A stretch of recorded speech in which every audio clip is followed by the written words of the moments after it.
Hi friends, అందరికీ good morning అండి. ఈరోజు అయితే ఇంకా పొద్దున్నే లెగిసిన, ఎందుకంటే ఫుల్ చలిగా ఉందండి. ఇంకా నైట్ కూడా అసలు అన్నం తినలేదు. మనసంతా ఎందుకో కొంచెం బాధగా ఉండి ఇంకా అన్నం కూడా తినలేదు, అట్లనే పడుకున్నా.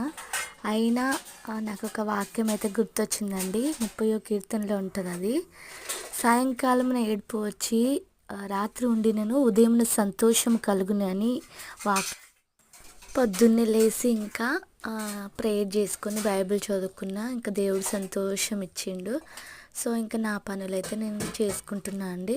ఇంకా నేను తినలేదు కదా అని అట్లాగే పడుకున్నాను అనుకో, నా పిల్లలకు ఎవరు చేసి పెడతారు?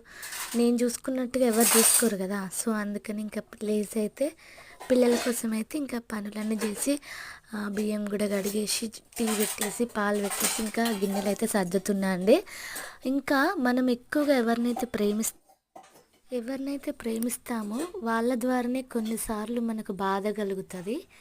ఇంకా మనం దేవుని కంటే ఎక్కువ వాళ్ళకి ఇంపార్టెన్స్ ఇచ్చినాం కాబట్టి అలా జరుగుతుందండి. నా జీవితంలో అయితే అప్పుడప్పుడు అలా జరుగుతూ ఉంటాయి. అక్కనైనాను, చెల్లెనైనాను, ఎవరిని స్నేహితులనైనాను దేవుని కంటే ఎక్కువగా ప్రేమించొద్దండి. ఒకవేళ ప్రేమించాను అంటే నాకు ఇలా దెబ్బ పడుతుంది అప్పుడప్పుడు. ఇంకా అందుకే ఎవరిని ఎంత ప్రేమించాలో అంతే ప్రేమించాలండి, ఎక్కువగా ప్రేమించద్దు. Okay friends, bye. వీడియో నచ్చితే లైక్ చేయండి, సబ్స్క్రైబ్ చేసుకోండి. బాయ్.